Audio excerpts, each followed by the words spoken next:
We have to change our mind about this ideal of moms being selfless. We have to change our mind about that because selfless seems like a positive, but to me, selfless means without self. And so we're chasing this ideal and literally losing ourselves in the process.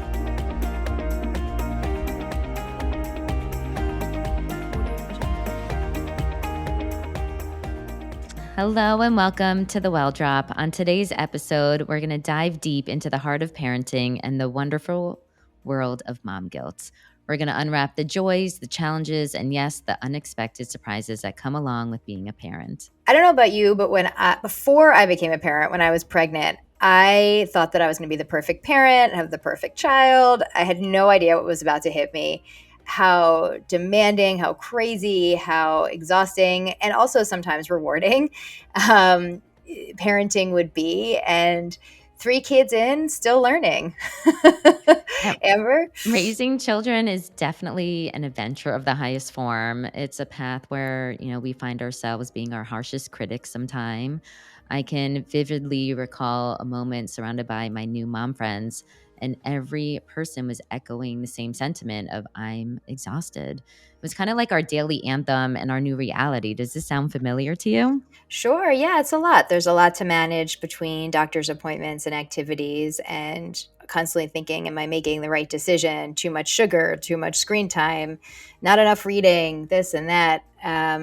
It's a lot. It's a lot. And things are always slipping through your fingers. And I think none of us are alone in thinking all of these thoughts. Completely agree. And that's what today's episode is about. And we're so excited to have Vanessa Cornell join us. She's not only a friend, but she's a true mommy guru navigating the chaos and the bliss of parenting with 5 kids of her own.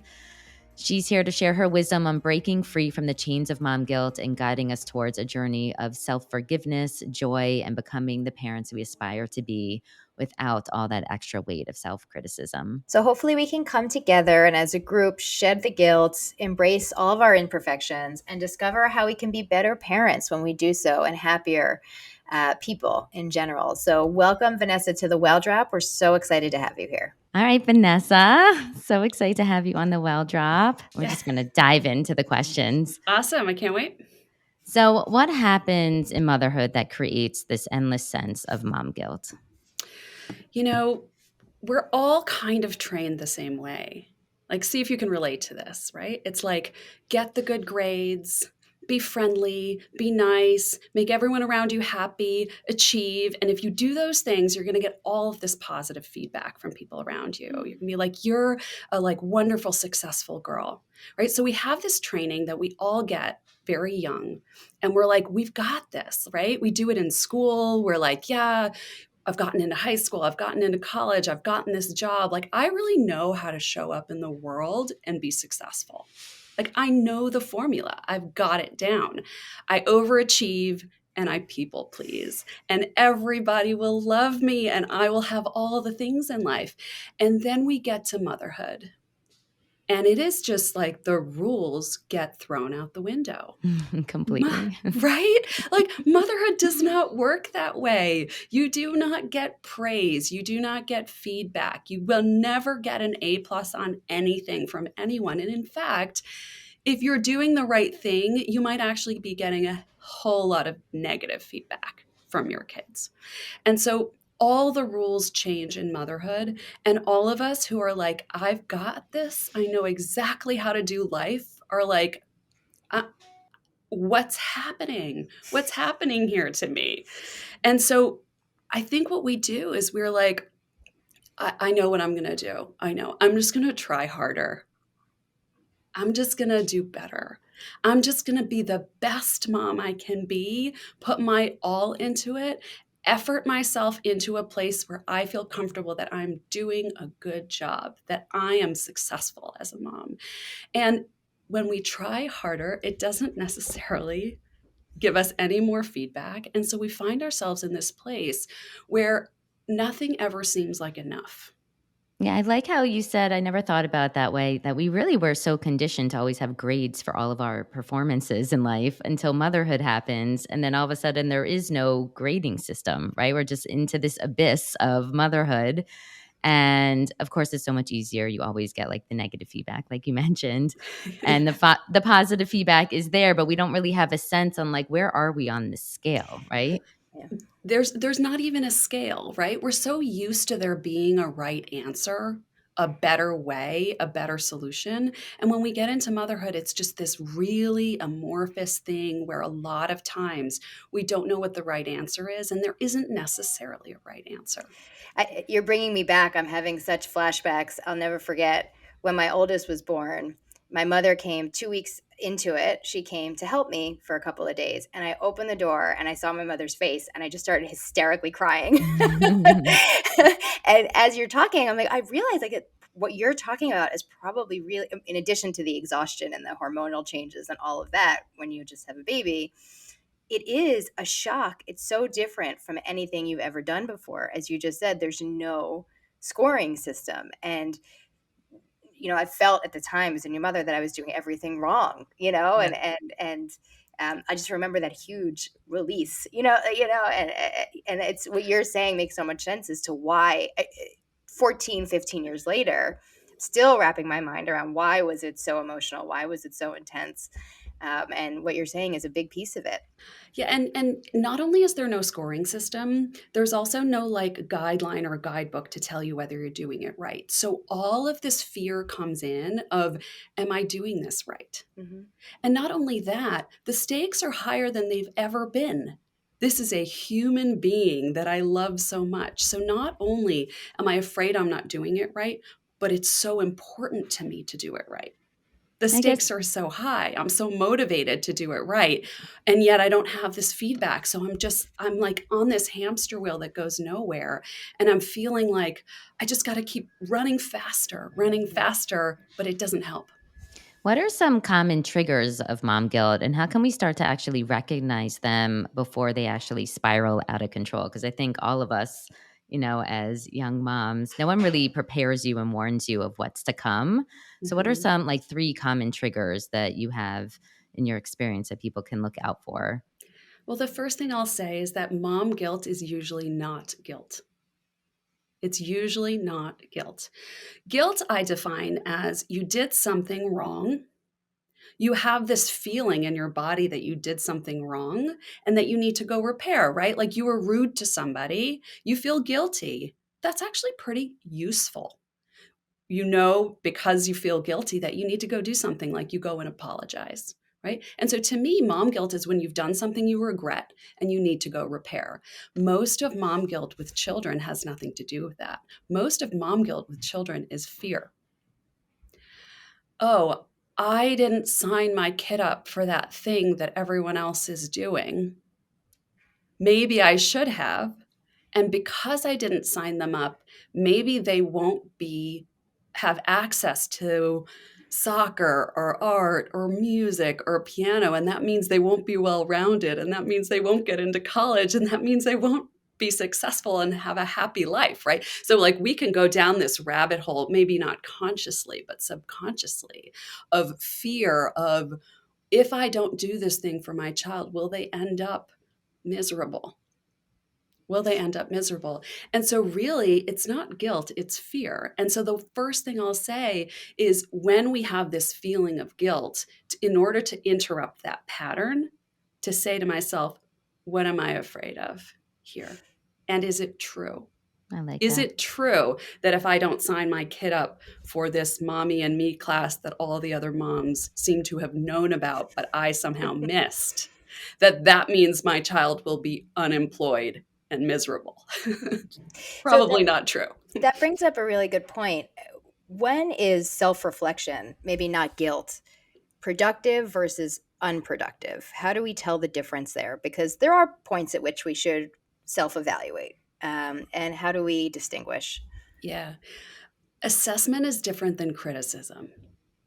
And so it's about, if you have a boss that is on your side, that gives you feedback and says, you know what, I want you to succeed.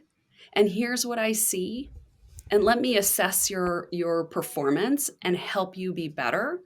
That is very different than a boss who's like, doesn't like you and is criticizing you and just wants to point out all the things you did wrong, right? And so when you listen to your inner voice, is that the supportive inner voice that's like, I'm assessing the situation because I want to do better, but I also know I'm trying really hard and I'm fundamentally doing well, versus the voice that is like, oh my God, you can never do anything right.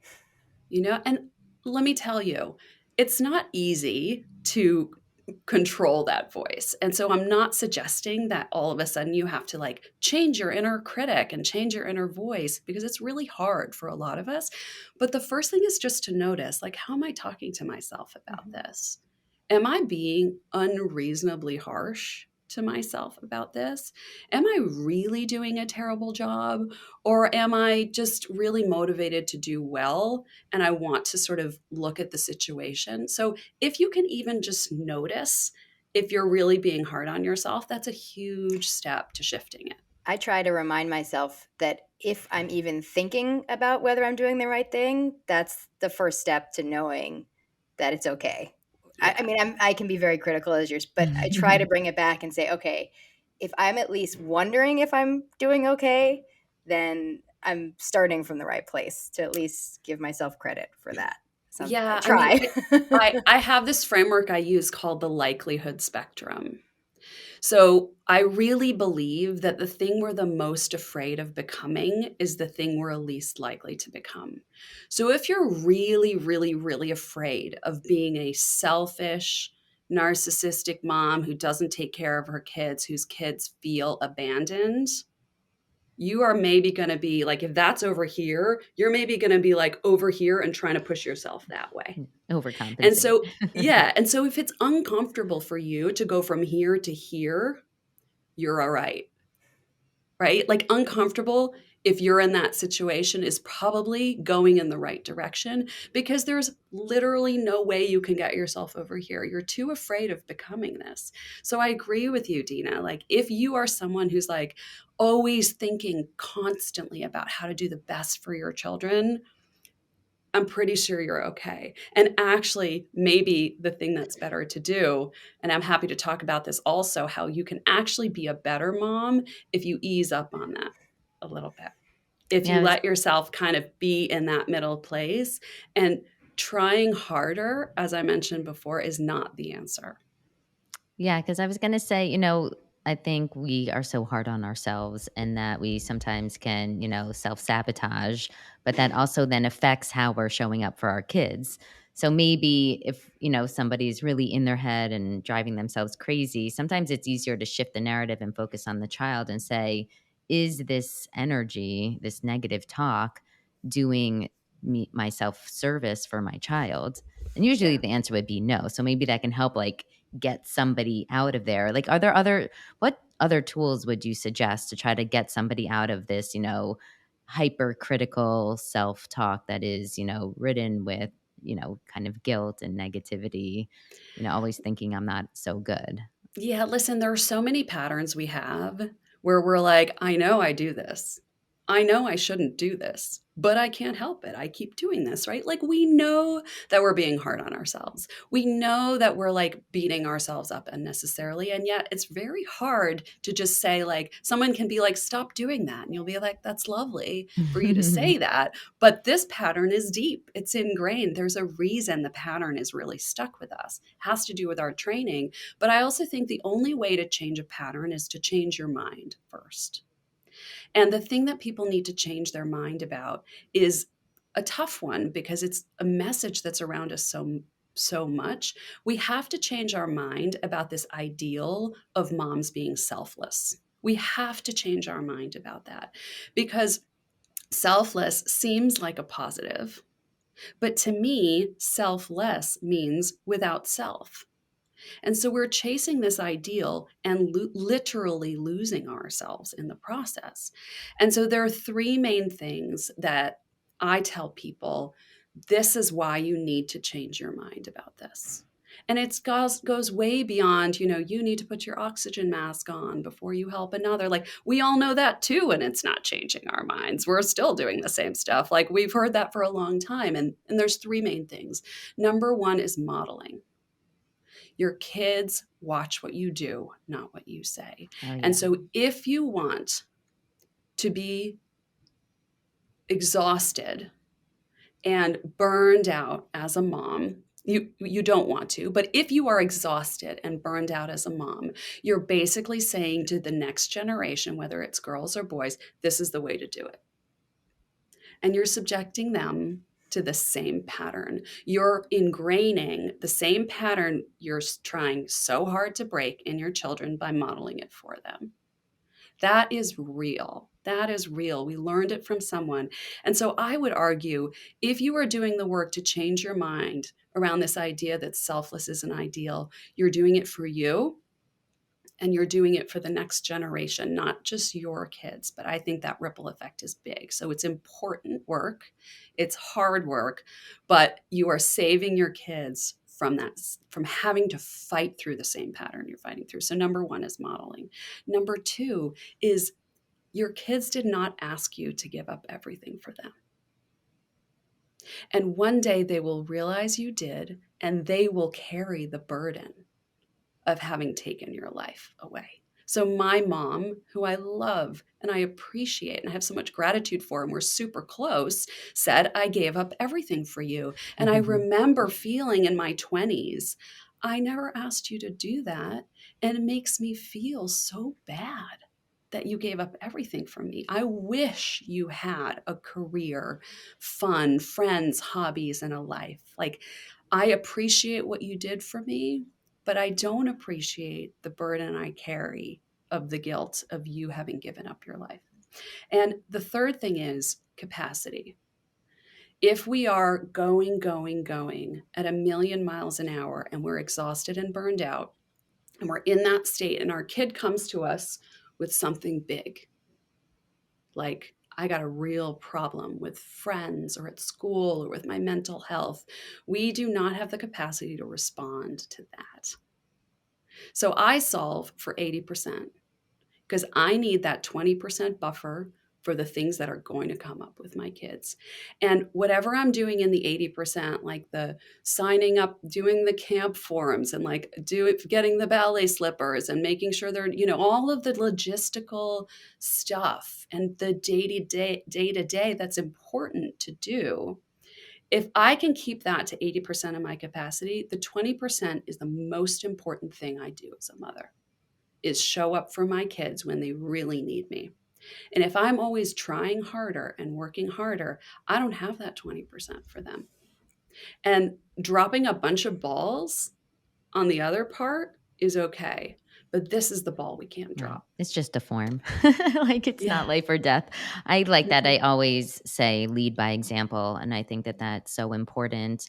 And, we didn't really have models in front of us because I think our parents grew up in a different generation. And my mother was very similar to yours, where she chose, my dad always says, to be a mom as her job instead of going after a career. And I also felt that she I had will such. say I had the opposite. Sorry, I'm going to interrupt, but I will Yeah. say that I had a mother who had a very important career.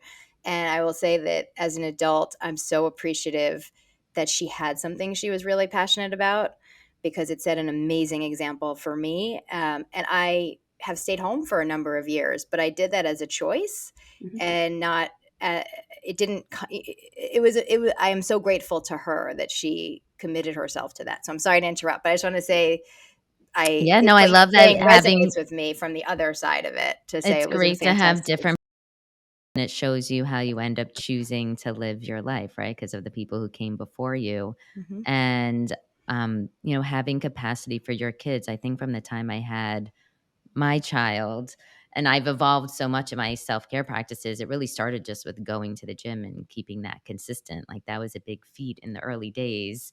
And I think by even with, my relationship with my husband, by having him know like I needed my time since day one, helped us to have that conversation. Because I was trying to tell my sister, she's 11 years younger than me, when she had a baby, like, don't stop the things that you're doing for you.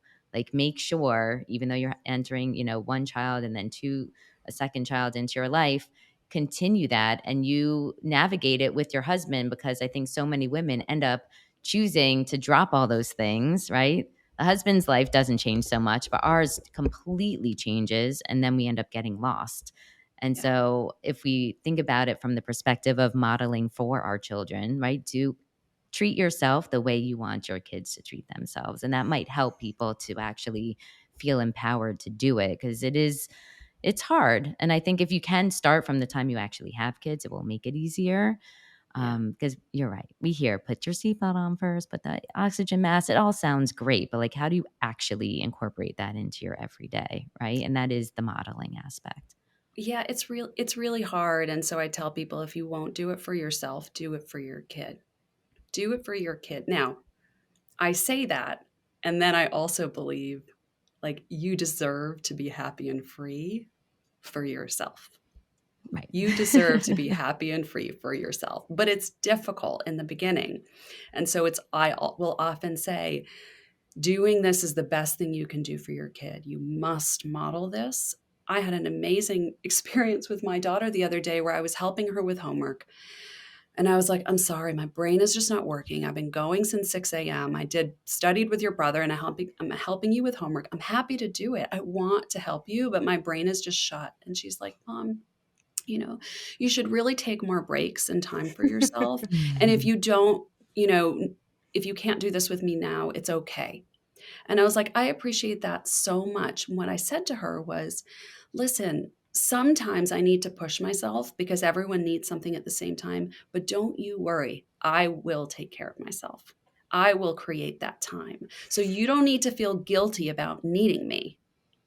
I am here for you because I'm telling you that this is not my always. And so there is an ebb and flow, right? Like if you Totally. have little kids, you can't be like, Mom's got to go have a manicure. Mom's got it, Mhm. right? Like there are times when there are little people who need you, and that is very real. But it's about creating that balance and sharing with them that my needs matter, your needs matter to me, and I will meet your needs and also figure out a way to meet my own so that your needs are not stealing anything from me. I give from a place of love and generosity, not from a place of obligation. It's interesting as we're talking, I'm remembering how difficult it was to remove myself when I was nursing. That was a particularly hard time because you're physically attached to your child. And you just alluded to the fact how it changes as they grow. I now have teenagers in their early stages of preteen and teenager. And you said something that, communicating with them is so important. And I'm wondering if we can talk a little bit more about that stage of when they really are on the verge of adulthood themselves. In addition to modeling our own behavior, what other suggestions do you have as they continue to grow and the connection becomes less physical, like it is Mhm. when they're young, and more emotional and intellectual? Yeah. If I mentioned before that as we get into motherhood, all the rules change and there's no guidebook and there's no grades and there's no linear path to success. Once they're in their teenage years, to me, it it multiplies. Because if there were no rules when they were toddlers in terms of like there kind of are rules, right? Like Mhm. make sure they're fed and clothed, and like you can kind of say like, Don't all choke. right, Yeah. yeah, like I kept my kid safe, I give my kid love, like I'm doing a good job. When they become teenagers, it becomes so unclear what to do because they're in this liminal period of still needing you but needing to pull away. And so in every situation, there's just no clear answer. This is the thing that shocked me in when my kids became teenagers. I was like, it is so unclear what to do in every single situation. It's very, very challenging. And so they're in this place where they're supposed to be gaining independence, but they still need your guidance. And so we can feel even more unhinged in this place because there's no way of feeling like we're doing it right because that's not a thing. That's not a thing. It is by its nature complicated, messy, full of hormones, full of emotions. And we are just trying to figure out our own thing. And so, what I would say is there's a really important part of communicating with your kids where you allow yourself to be a human being as well as a parent, where you allow yourself to make mistakes, apologize, and repair, where you allow yourself to say, I don't know, I'm not sure, I got to think about that for a second, where you allow yourself to say, you know what, I made a decision, but I thought about it more and I changed your mind.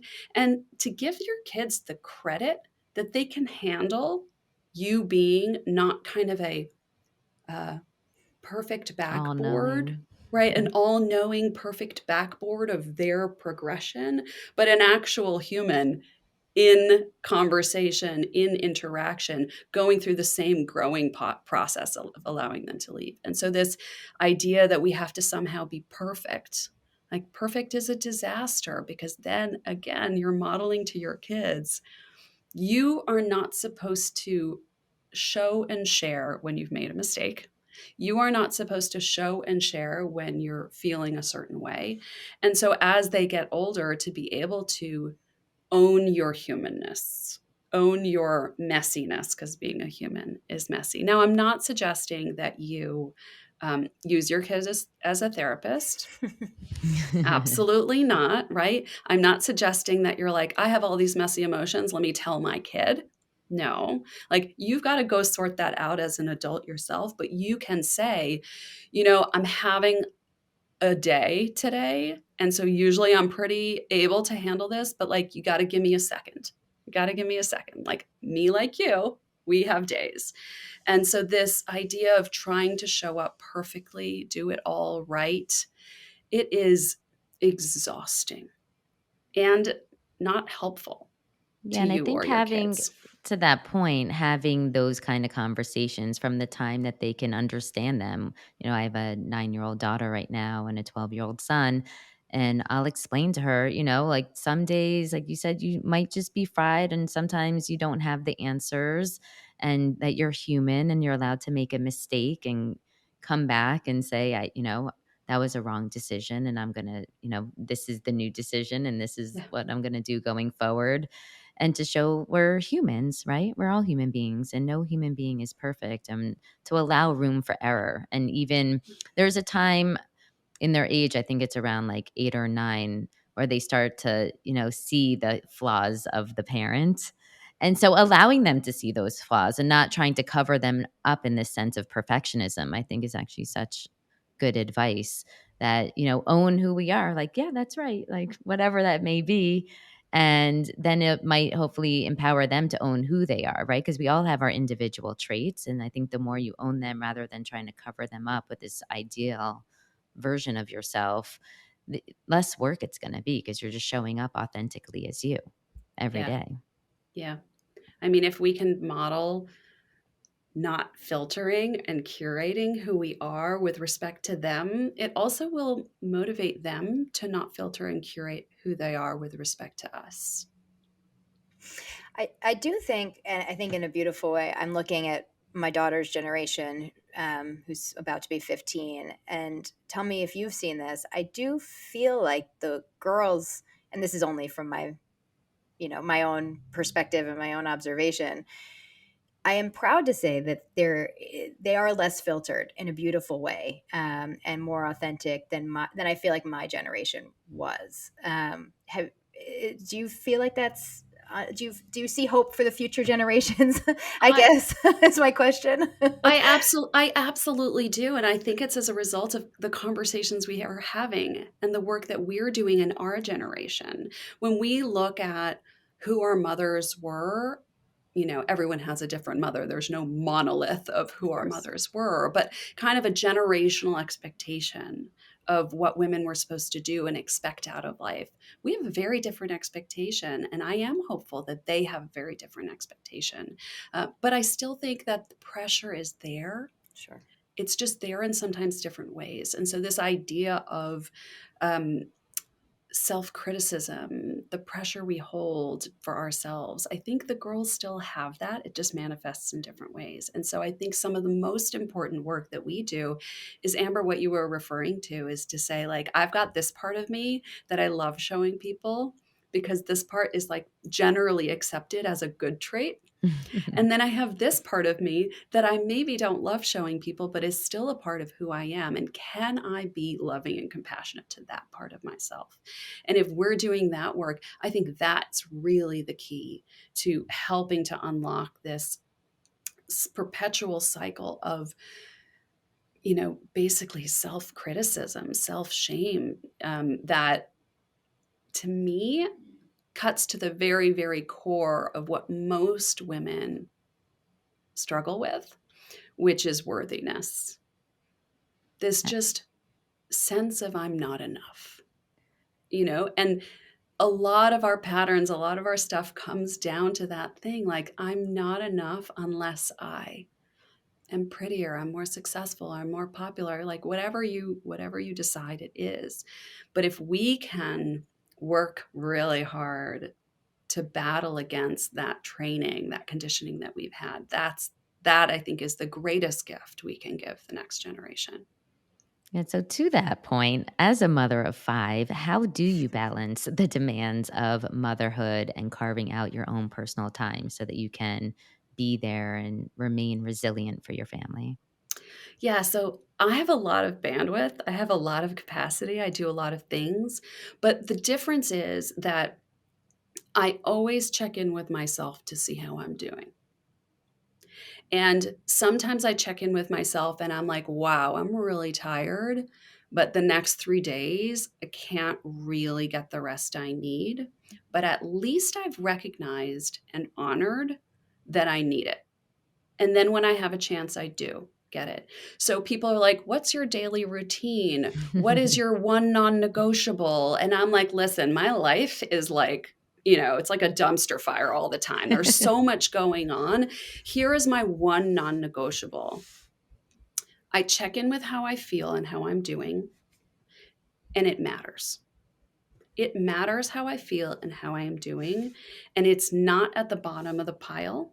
It might be sometimes a not right now, but it is never a never.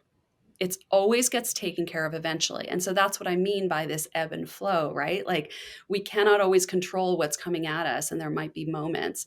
And so there are so many small ways to honor what you need without going away for a weekend or going to a workout class, or it's really a frame of mind. My needs matter in the same way that other people's needs matters. And so then practically, how do I manage it? With my 5 kids, you don't get any activities that you're not begging me for, because I do not have the energy to force you to go to a soccer session or a piano lesson that you don't want. You must want it, and then I will do it for you. My kids all know this. I delegate a lot. I put things on them. You are packing for this trip. I am not packing for you. And if there is no underwear, it is going to be okay. It is really good for you. So there are so many things that we do that we don't actually need to be doing. Yeah. And so sometimes I'll tell people, parent your 2 kids like you've got 10. It's true. Because there are certain Does things that include my husband? Yes. Absolutely. Yes. Absolutely. That's a 6th child for Vanessa. And to a certain extent, they have to be trained. They meaning the children and the husband. They have to be trained to understand that you are not their servant. Correct. You are not their servant. You are not their personal assistant.